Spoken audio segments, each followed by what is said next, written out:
He didn't come for attention. He came for coffee, a quiet seat by the window, and the ghost of someone he loved. Walter Dean was the kind of man you'd pass on the street without a second glance. Old army jacket, silver hair combed neatly back, hands that trembled just enough to make you wonder how much weight they'd once carried. Every Thursday for 8 years, he sat at the same booth in a nearly empty diner, saying little, asking for even less. Some called him a liar. Others just ignored him. But one morning, everything changed when a Marine colonel walked in, saw Walter, and took off his hat. Walter Dean shuffled into Evelyn's diner, his steps deliberate, each one a quiet negotiation with a hip that had endured too many winters and too much weight from years long past. His army jacket, faded at the elbows, hung loosely on his lean frame, the small 3rd Infantry Division pin near the collar glinting faintly in the morning light. The diner was quiet, save for the soft clink of dishes and the low hum of conversation. No one looked up as he eased into his usual spot by the window, the same cracked vinyl booth he'd claimed every Thursday for 8 years. Since his wife's passing, this table had become his anchor, a place where memories lingered, where he could still hear her laugh over a shared slice of apple pie. He folded his hands, calloused and steady, and waited.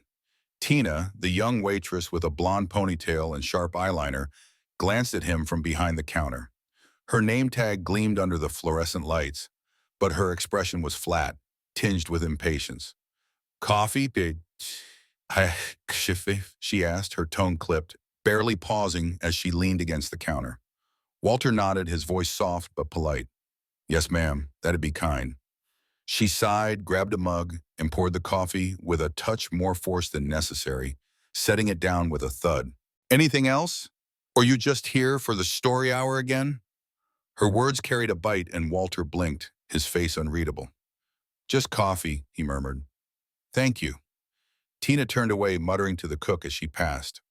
Last week he was saving POWs in Korea. Before that, it was Normandy. Can't even keep his fake wars straight. The cook, a quiet man with grease-stained hands, didn't respond. He just flipped a burger, his eyes fixed on the grill. But a couple in the corner booth snickered, one of them whispering, "Always at that table, huh? Like he's waiting for a parade or something." Walter didn't react. He reached into his wallet and pulled out a worn photograph, its edges soft from years of handling. In it, 3 young soldiers stood beside him, one with an arm slung over his shoulder, all of them grinning under the weight of their uniforms. They were young, proud, unbreakable. Walter stared at the image, his thumb brushing the corner as if he could still feel the moment it captured. Tina passed by again, her voice sharp. "You don't have to keep up the act, you know. Just order pancakes like a normal person." Walter looked up, his eyes weary but not angry. "I'm not pretending," he said softly. She scoffed, shaking her head as she walked off, leaving him to gaze out the window, the photo still cradled in his hands.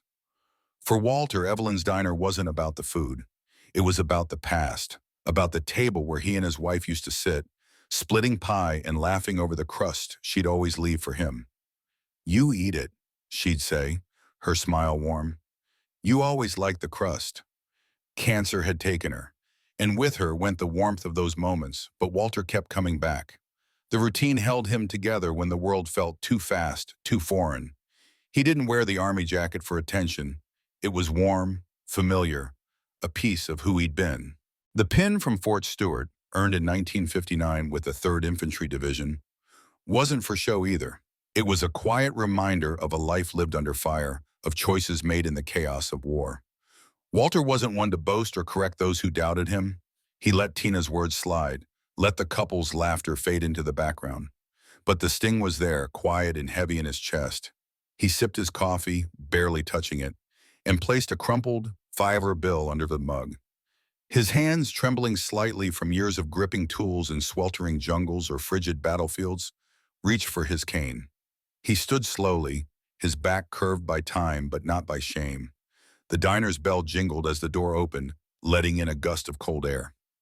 Walter didn't turn to see who entered, just adjusted the pin on his jacket, as if to remind himself it still belonged. The diner was sparsely filled that morning. A trucker at the back, nursing a soda, a mother and her young son eating pancakes shaped like dinosaurs. The boy, no older than 8, had been watching Walter with keen-eyed, curious eyes. He slipped out of his booth, his sneakers scuffing the worn tiles as he approached. "Were you really in the army?" he asked, his voice soft but earnest.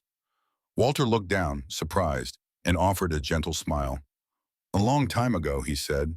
The boy nodded, his face brightening. "My grandpa was too. He had medals. Do you have medals?" Walter hesitated, then reached into his jacket and pulled out a small velvet pouch. Inside was a bronze star, its edges dulled, but its weight undeniable. The boy's eyes widened, but before he could say more, his mother hurried over, her hand firm on his shoulder. "Come on, don't bother him," she said, her tone sharp. She gave Walter a tight, apologetic smile that didn't reach her eyes before pulling her son back to their booth. Tina, still behind the counter, watched the exchange with a smirk. "Showing off your little coin again?" she said, setting down a fresh pot of coffee. "You know you can buy those online." Walter didn't respond. He tucked the medal away, his gaze returning to the window. Another customer, a man in a postal jacket, muttered under his breath, "Who comes here just to get noticed?" Walter's grip tightened on his cane. He tried to stand again, but his leg faltered, and he caught himself on the table, the chair scraping loudly across the floor. A few heads turned, but no one moved to help. He steadied himself, took a deep breath, and left another $5 bill under his mug. Each step toward the door was a quiet struggle, a balance between pride and the wear of years. Just before he reached the exit, the bell rang again, and a tall figure stepped inside. The air in the diner shifted, the hum of conversation falling silent.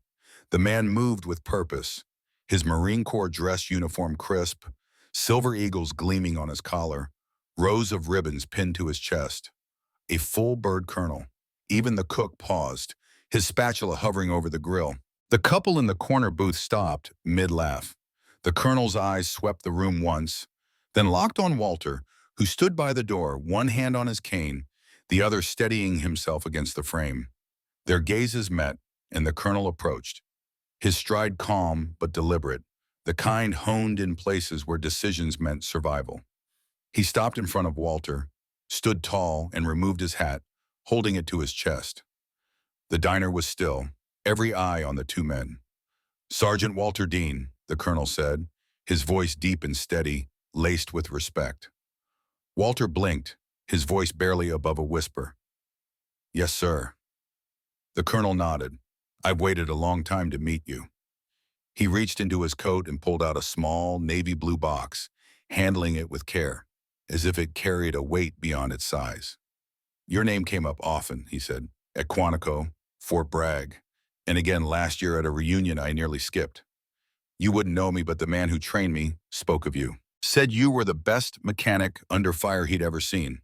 Fixed his truck during an ambush in '68, got his unit out before the medevac could arrive." Walter's lips parted, but no words came. The colonel extended the box. "His name was Captain Dale Mercer. He passed 2 years ago, but he wanted this delivered if we ever found you."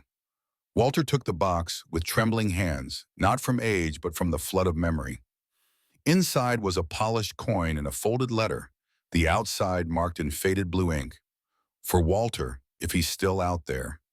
He stared at it, his fingers tracing the edges as if they might break. The colonel stepped back, still holding his hat, and gave a sharp nod, the kind that carried the weight of shared sacrifice.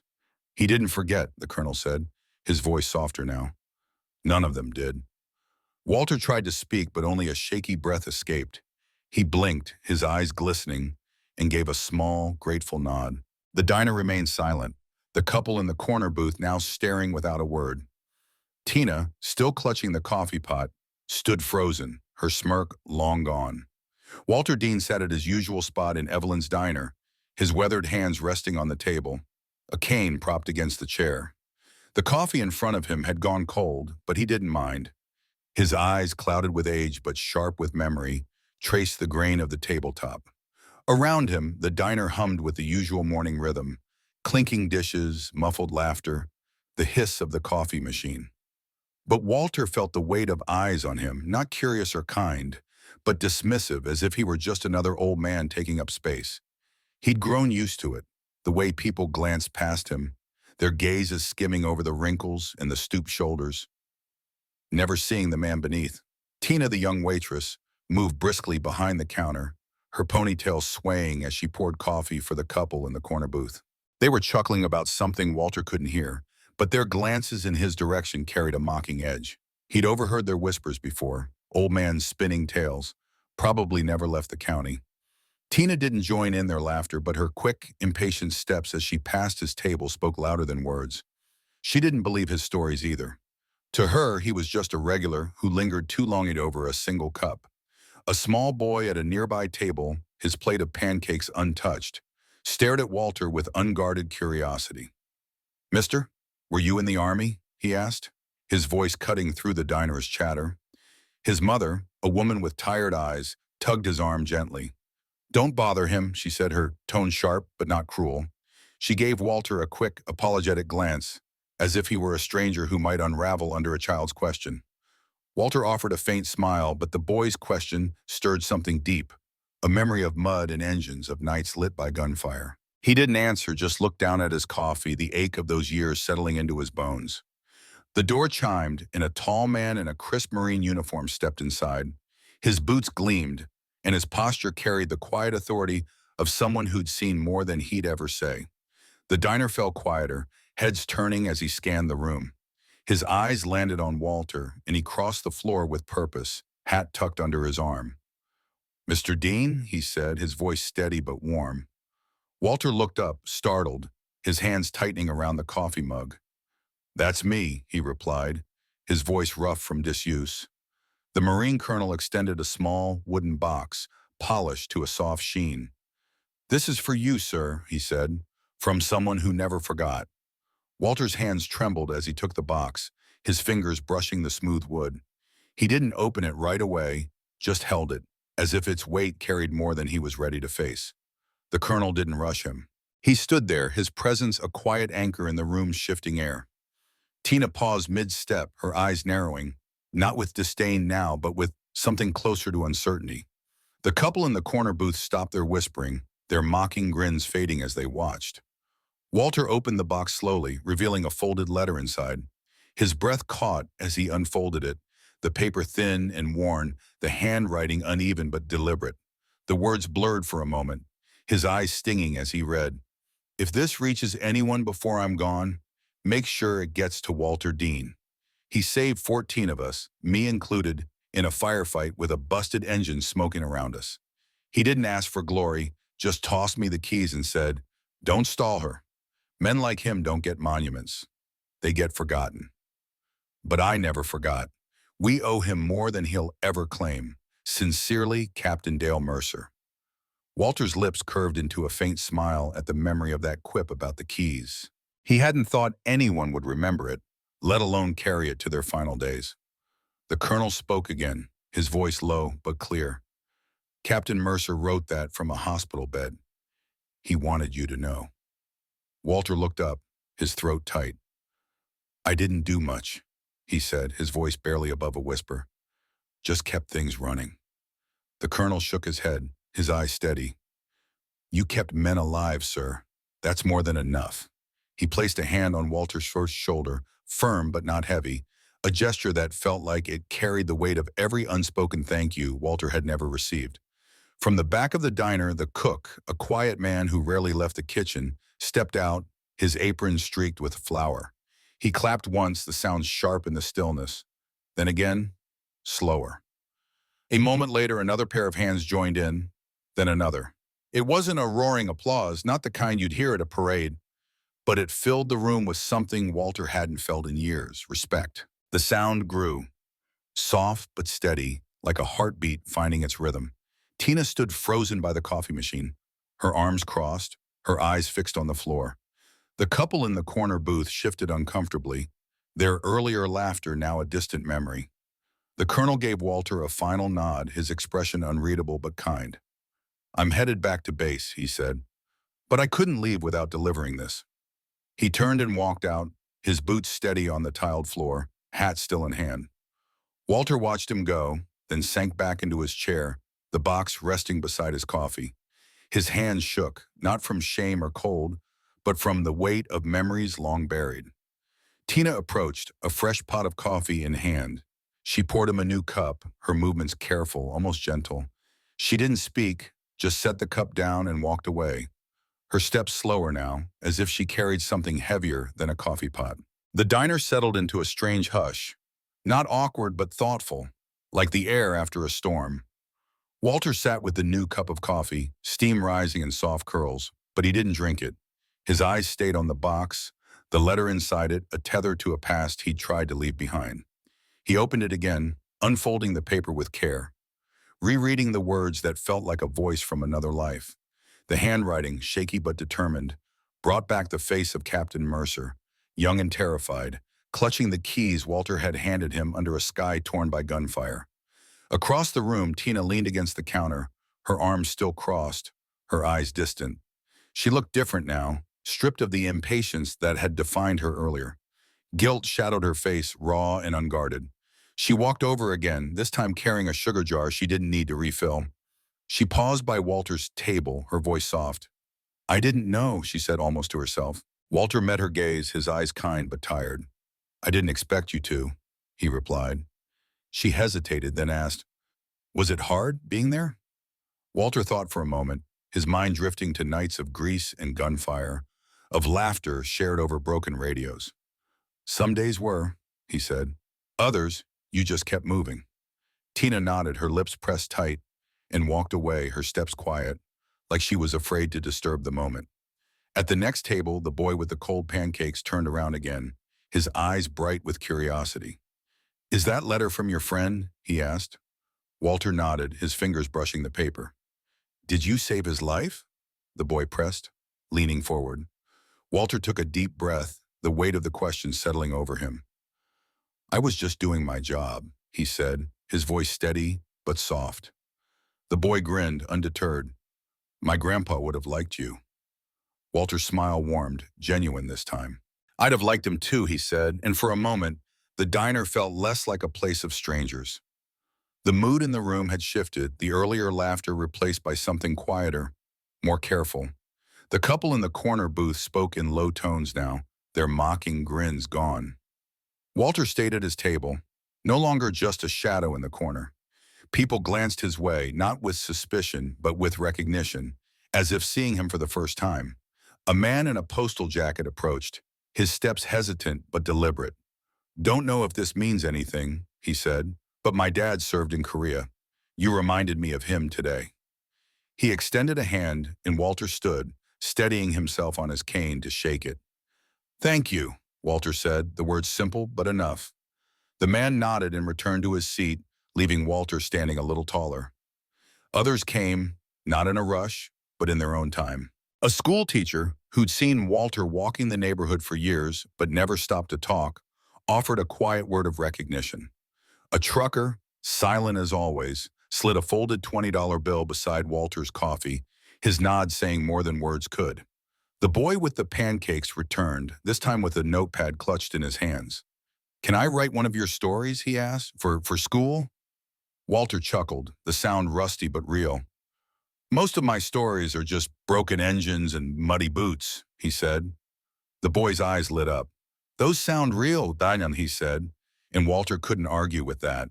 So he told him about a night in Germany, fixing a Jeep with a spoon because the wrench had snapped. The boy laughed, scribbling furiously, and Walter felt something he hadn't in years, useful. Tina brought over a slice of apple pie, setting it down without a word. "For her," she said softly, her eyes flickering to Walter's wallet, where a faded photo of his late wife peeked out. "I saw her picture once. She looked kind." Walter's throat tightened, but he managed a nod. "She was," he said, taking a slow bite of the pie. It tasted like the dinners they'd shared here years ago, when her laughter filled the space beside him. For the first time in a long while, Walter didn't feel like he was taking up space. He felt seen. As the sun dipped low, casting a soft orange glow over Main Street, Walter stepped out of the diner, his cane tapping gently against the sidewalk. The box with the letter was tucked inside his coat, not for show but because some things belong close to the heart. The sky reminded him of his wife's words, how she'd call it a canvas painted by angels. He walked slowly, savoring the warmth of the fading light, until he reached the town square. A mural on the side of the old library caught his eye, one he'd passed countless times but never truly seen. Today he stopped. It showed an older soldier in uniform, not in battle but holding a child's hand, his face etched with quiet dignity. No name, no plaque, just a story told in paint. A woman walking her dog paused nearby, noticing Walter's gaze. "That's new," she said, her voice kind. "The school kids painted it, said it's for the veterans nobody talks about." Walter nodded, his eyes still on the mural. He didn't need to say it looked familiar, didn't need to voice the gratitude swelling in his chest. Some things didn't need words. He turned and walked home, his steps slower but not heavy, the letter safe in his coat. That night, Walter placed the letter in a drawer beside his wife's photo. He didn't cry, just lingered a moment longer than usual, letting the memories settle. Then he turned off the lamp, the quiet of the room wrapping around him like a familiar embrace.